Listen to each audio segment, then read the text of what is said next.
खुलुमबाय बे समाव बड'लेण्ड इंखं टेलिभिजन स्टुडिअ आं ज्योति बसुमतारी। खुलुमबाय आंनि हा ब्रह्म। दिनैनि गाहाय रादाबाव दं। गयबारि आरो नाग्रिजुलि बियाबाव बिटिसि सरकारनि मोनबा गेरेन्टि होनाय स्किमफोरनि चेक रानना होनाय हाबाफारि। हिमन्त बिश्व शर्माया आसामाव मोनथाम फरायसा मिरुआरि हाबाफारिखौ जागायजेनदों। आसामनिफ्राय होखारनाय हाबाफारिनि थाखाय एससि ग्रीन सिगनेल 5 लाख बिगा हाग्रा ओनसोलनि सायाव नोजोर होनाय जादों। गिबि मन्त्रि डक्टर हिमन्त बिश्व शर्माया गामियारि गावबागाव सोनारनायनि सायाव नोजोर होनानै मारियानियाव 200 कौटि रांनि गाइखेर प्लान्ट बानायनायनि बाथ्रा फोसावदों। दानिया फैदो आबुं रादाबाव।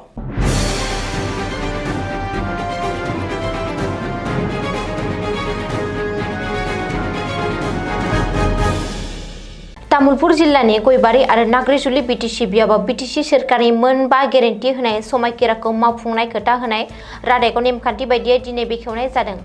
सेल्फ हेल्प ग्रुपफोरनो अनसुंथाइ, बैसोगोरा नोगोरारिफोर, लाइमोनफोर आरो जुनिया बेंगुरा सुबुंफोरनो मोनबा गेरेन्टि होनाय चेक राननानै होनाय बेखेवना होयो। बेनि अनगायैबो बिसायख'थिनि समाव होनाय समायखिराखौ बिथा खालामनानै हा पाट्टाफोरखौ राननाय जायो। तामुलपुर जिल्लानि गयबारि ब्लकनि आवथायाव सा 100 लाइमोनफोरनो 2 लाख राङै अनसुंथाइ, मोन 89 सेल्फ हेल्प ग्रुपनो 15,000 अनसुंथाइ, बेंगुरा आरो नोरजिया सुबुंफोरनो 10,000 अनसुंथाइ, सा 113 बैसोगोरा सुबुंफोरनो आरो हानि पाट्टा होनाय हाबाफारिखौ बेखेवनानै होनाय जायो। थिग बेबायदिनो नाग्रिजुलि बियाबाव सा 100 लाइमोनफोरनो 2 लाख रांनि अनसुंथाइ, गासै 833 सेल्फ हेल्प ग्रुपफोरनो 15,000 रांनि चेक, सा 113 रोंगौथि गोनां सुबुंफोरनो 10,000 रां, सा 113 बैसोगोरा सुबुंफोरनो 10,000 रां, सा 100 लाइमोनफोरनो 10,000 IBS चेक आरो सा 10 सुबुंफोरनो हा पाट्टा रानना होनाय जागोन। दिनैनि बे हाबाफारियाव बिटिसिनि नेहाथारि थिरा साउथ, तामुलपुर सार्कल अफिसार इलिमा कान्दुलिमा, गयबारि ब्लक कमिटि बिपिएफनि आफादगिरि जगेन बर', गौरेश्वर बियाबनि MCLA ए महेश्वर बसुमतारीजों लोगोसे बिपिएफनि दैदेनगिरि आरो तामुलपुर जिल्ला आरो ब्लकफोरनि मावथिफोर बे अनसुंथाइफोरखौ राननानै होयो। आसामनि गिबि मन्त्रि हिमन्त बिश्व शर्माया बृहस्पतिबाराव फरायसाफोरखौ हेफाजाब होनाय आरो रायजोनि सोलोंथाइ बिथिंखौ गोख्रों खालामनायनि थांखि लानानै मोनथाम गाहाय हाबाफारि जागायनायनि सायाव फोसावदों। गिबि मन्थ्रिया बुंदों दि सोरखारा जीवन प्रेरणाखौ जागायदों, जायनि सिङाव 2025 आव ग्रेजुवेट जानाया बोसोरसेनि थाखाय दानफ्रोमबो 2,500 रां मोनगोन, जायजों बिसोर बादायलायनाय आनजादफोर आरो खामानि नागिरनायनि थाखाय थियारि खालामनायाव मदद मोनगोन।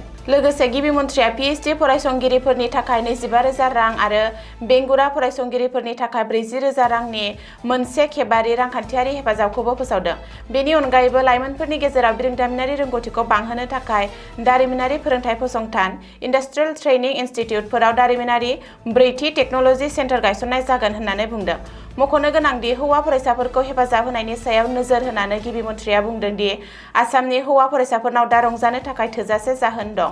ग्रेजुवेट आरो पोस्ट ग्रेजुवेट फराफारियाव मुं थिसननाय रांखान्थियारि लोरबांथि गोनां थाखोनि हौवासा फरायसाफोरा दा गावनि सोलोंथाइखौ आबुं खालामनो थाखाय दानारि रांनि अनसुंथाइ मोनगोन, लोगोसे गोबां खरसाफोरखौबो सुफुंगोन होननानै गिबि मन्थ्रिया बुंदों। जौसिन बिजिरसालिनि ग्रीन सिगनेलजों आसाम सोरखारा गोदान गोहोजों हाग्रा ओनसोलफोराव होखारनाय हाबाफारिखौ जुरिफिनसिगोन आरो थांखिया खमैबो 5 लाख बिगा हाग्रा हानिफ्राय गाग्लोबग्राफोरखौ होखारनाय। सोरखारा हाग्रा आरो खाजोना बिफाननि मावख'गिरिखौ लाफाना मोनसे कमिटि गायसनदों आरो हाग्रा ओनसोलफोरनि गाग्लोबग्राफोरखौ बे जायगाखौ खालि खालामनो थाखाय 15 साननि सम होनाय जागोन। जुदि गाग्लोबग्राफोरा थि समफारिनि गेजेराव जायगाखौ खालि खालामाब्ला बिसोरखौ होखारनाय जागोन। सुलुङाव मिथिनो मोननाय बायदिब्ला थासारिया गोबां समावनो गोब्राब जायो मानोना दखल खालामनाय सुबुंफोरा मोब्लिब आरो दैनि बायदि सुबिदाफोर बानायना लायो आरो माखासे जाथायफोराव बिसोर हानि पाट्टा मोननोबो हायो। सोरखारा बेबायदि जेंनाफोरजों हेंथा लायाखै आरो होखारनाया मोनसे सोलिबाय थानाय खान्थि जागोन। सुलुङा बुंदों दि जुदि जों दखल खालामग्राफोरनिफ्राय 5 लाख बिगा हाग्रा हाखौ बोखारनो हायो अब्ला बेखौ मोनसे मोजां जौगानाय होनना साननाय जागोन। लामदिं, पहा, पाइकन, उरिमघाट बायदि होखार हरजानाय माखासे ओनसोलफोराव बिफां गायनाया जागायजेनबाय। सुलुङा बुंदों दि अखा बोथोर जागायजेननायनि उनाव होखार हरजानाय ओनसोलफोराव आरोबाव बिफां गायनायनि हाबाफारि लानाय जागोन आरो गासिबो होखारजानाय ओनसोलफोराव बिफां गायनायखौ फोजोबनो 2 निफ्राय 3 बोसोर नांगोन। गिबि मन्त्रि डक्टर हिमन्त बिश्व शर्माया मंगलबार खालि फोसावदों दि हादोरसा सोरखारा 200 कौटि रां बाहायनानै मरियानियाव मोनसे गिदिर गाइखेर प्लान्ट गायसननो सानगासिनो दं। मख'नो गोनांदि गिबि मन्थ्रिया बे मावथांखिया सुबुंफोरखौ गोबां मुलाम्फा होगोन आरो गावबा गाव सोनारनायाव हेफाजाब होगोन होननानै मिजिंथिदों। बे बिथांखि लानाय सुबिदानि थांखिया गाइखेर बुथुमनायखौ जौगाहोनाय, हेफाजाब होग्रा नेटवर्कखौ मदद होनाय आरो जिउ खांनायनि गोदान खाबुफोर सोरजिनायजों लोगोसे हाथाइनि खाबुखौ बांहोनाय। हिमन्त बिश्व शर्माया बुंदों दि सरकारा मानसिफोरखौ गाइखेर फालांगि खालामनो हेफाजाब होगोन। बेनि उनाव गाइखेरखौ हेफाजाबारि आफादफोरनि गेजेरजों बुथुमनाय जागोन आरो प्लान्टआव दैथायनाय जागोन। मख'नो गोनांदि बेनि उनाव सरकारा गाइखेरखौ हाथायाव फाननो खाबु होगोन होननानै गिबि मन्थ्रिया बुंदों। दिनैनि रादाबा एसेनोसै। गोजोन्थों। गोजोन्थों।